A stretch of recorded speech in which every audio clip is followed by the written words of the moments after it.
चाहे बात दुनिया के सबसे पावरफुल लोगों की हो या फिर कुछ ग्रेट पर्सनैलिटीज, व्लादिमीर पुतिन का नाम उसमें हर बार आता ही है। व्लादिमीर पुतिन जो भी रशिया के प्रेसिडेंट है, उनका आपको बचपन से यहाँ तक का सफर शायद मालूम ना हो। आज हम आपको यही बताएंगे कि कैसे व्लादिमीर पुतिन रशिया के प्रेसिडेंट बने और इतने पावरफुल पर्सन बने। हमारी वीडियो में आपका स्वागत है। पुतिन का पूरा नाम व्लादिमीर व्लादिमीरोविच पुतिन है। उनका जन्म 7 अक्टूबर 1952 सेंट पीटर्सबर्ग रशिया में हुआ था। उनके फादर सोवियत यूनियन में अपनी सर्विस देते थे, क्योंकि वहाँ पे ये रूल था कि हर फैमिली में से किसी एक मेंबर को आर्मी में सर्व करना ही है, और उनकी मदर फैक्ट्री में एक वर्कर के तौर पे काम करती थी। पुतिन ने लेनिनग्राड स्टेट यूनिवर्सिटी, जिसका नाम अभी सेंट पीटर्सबर्ग यूनिवर्सिटी है, वहाँ से 1975 में लॉ की ग्रेजुएशन पूरी की। ग्रेजुएशन पूरी करने के बाद उन्होंने केजीबी में as a secret officer join किया। उन्होंने अपने होम टाउन लेनिनग्राड से केजीबी में 10 साल तक पूरी सर्विस दी। 1985 में उनको केजीबी वालों ने जर्मनी के एक शहर Dresden as a German translator भेज दिया। उनकी ज़िंदगी में बड़ा बदलाव तब आया जब 1989 में जर्मनी रशिया के खिलाफ होने लगा। दरअसल वर्ल्ड वॉर 2 के बाद सोवियत यूनियन और वेस्टर्न अलाइज के बीच के आइडियोलॉजीज में क्लैशेस होते थे। इसके कारण जर्मनी में दंगा और फसाद होता था। इस प्रॉब्लम के सॉल्यूशन के चलते जर्मनी को 1961 में बर्लिन वॉल बनानी पड़ी, जो पूरे देश को 2 भाग में डिवाइड करता था, जिसका एक भाग इन्फ्लुएंस था वेस्टर्न अलाइज से और दूसरा भाग इन्फ्लुएंस था सोवियत यूनियन से। 1989 के क्लैशेस के चलते हुए बर्लिन की दीवार टूट गई, और जैसे ही बर्लिन की दीवार टूटी, पूरा जर्मनी अमेरिका से इन्फ्लुएंस्ड हो गया।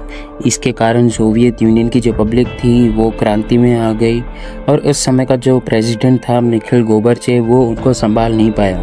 इसके चलते हुआ ये कि 1991 में पूरा यूएसएसआर 15 भागों में टूट गया। इसका मतलब यूएसएसआर पूरे 15 देशों में बट गया। उन 15 देशों का नाम था Russia, Ukraine, Belarus, Moldova, Lithuania, Latvia, Estonia, Georgia, Armenia, Azerbaijan, Kazakhstan, Uzbekistan, Kyrgyzstan, Tajikistan और तुर्कमेनिस्तान। जैसे ही यूएसएसआर 15 देशों में बट गया, उनमें से सबसे बड़ा देश रशिया था, और उस समय के जो रशिया के प्रेसिडेंट थे मिखाइल गोर्बाचेव, वो अपना काम, जैसे कि मैंने पहले बताया, सही से नहीं संभाल पा रहे थे। इसके कारण हुआ ये कि 1991 में उनको अपनी प्रेसिडेंट की सीट छोड़नी पड़ी। अभी जो नए प्रेसिडेंट आए, उनका नाम था बोरिस येल्त्सिन। रशिया के हर आदमी को इनसे उम्मीद थी कि ये हमारे देश के लिए कुछ अच्छा करेंगे, लेकिन रशिया की किस्मत में कुछ और ही लिखा था। बोरिस येल्त्सिन ज़्यादा तो नहीं, बट सिर्फ पिया करते थे। जी हाँ, उनको हर जगह बियर पीना बहुत अच्छा लगता था, और बियर पीते पीते इन्होंने सोचा कि रशिया में जितने भी गवर्नमेंट फैक्ट्री एंड दूसरी चीज़ें हैं, उन सबको धीरे धीरे कम करके प्राइवेट चीज़ें शुरू करनी चाहिए। जैसे कि अमेरिका प्राइवेट चीज़ें शुरू करके आगे बढ़ गया, वैसे ही हमारा देश रशिया भी बढ़ेगा। ऐसी इनकी सोच थी। इसकी वजह से हुआ ये कि अर्थव्यवस्था में बदलाव के कारण लोगों की नौकरी चली गई और रशिया में बेरोजगारी बढ़ने लगी, जिसकी वजह से लोग इनका भी विरोध करने लगे।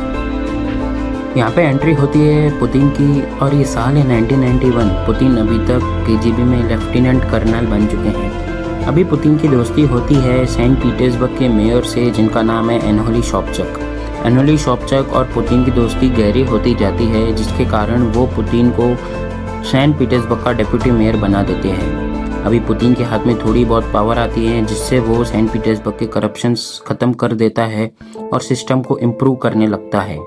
इससे होता यह है कि वहाँ के जो पावरफुल एडवाइज़र थे मिस्टर वैलेंटिना यामाशेव, वो ये सब काम नोटिस करते हैं, और वो कोई और नहीं थे बल्कि बोरिस येल्त्सिन, जो उस समय का प्रेसिडेंट था, उसके दामाद थे। मतलब अभी वो पुतिन को बोरिस येल्त्सिन के पास लेके जाते हैं और पुतिन को उसका एडवाइज़र बना देते हैं। अब पुतिन की पहचान नेशनल लेवल तक हो चुकी है। अब पुतिन वहाँ पे भी सारे अच्छे काम करता है, और अपने अच्छे कामों के चलते बोरिस येल्त्सिन उसको प्राइम मिनिस्टर बना देते हैं।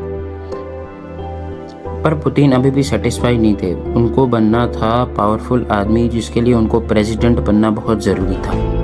होता यह है कि बोरिस येल्त्सिन, जो सिर्फ पिया करते थे, उनसे अपना काम संभाला नहीं जा रहा था। इसके चलते उन्होंने अपने काम की जिम्मेदारियां पुतिन पर सौंप दी। अभी पुतिन को प्रेसिडेंट जितनी पावर ही मिल चुकी थी। यहाँ पे एंट्री होती है चेचन्या की, जो सोवियत यूनियन की तरह रशिया से अलग होना चाहता था।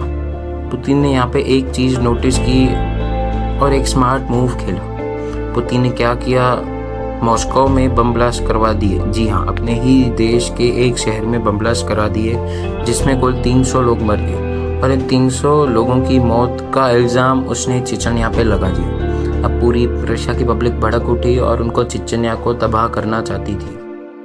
अभी पुतिन भी इसी चीज़ का वेट कर रहे थे। उन्होंने क्या किया, उन्होंने चेचन्या पे जंग छेड़ दी और अपने सोल्जर्स के हेलमेट पे एक लाइव कैमरा लगाया जो टीवी पर टेलीकास्ट हो रहा था। मतलब उन्होंने चेचन्या के खिलाफ जंग टीवी पे लाइव दिखाई। उस जंग में चेचन्या के कुल 80,000 लोग मारे गए।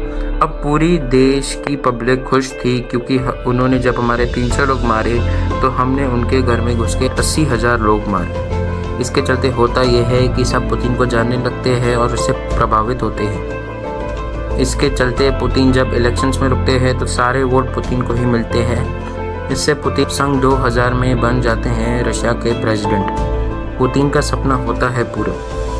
उम्मीद करते हैं आपको हमारी पुतिन पे बनाई गई ये छोटी सी वीडियो पसंद आई होगी। पसंद आई तो वीडियो को लाइक करना, चैनल को सब्सक्राइब करना। मिलते हैं किसी और वीडियो में, तब तक के लिए राधे राधे।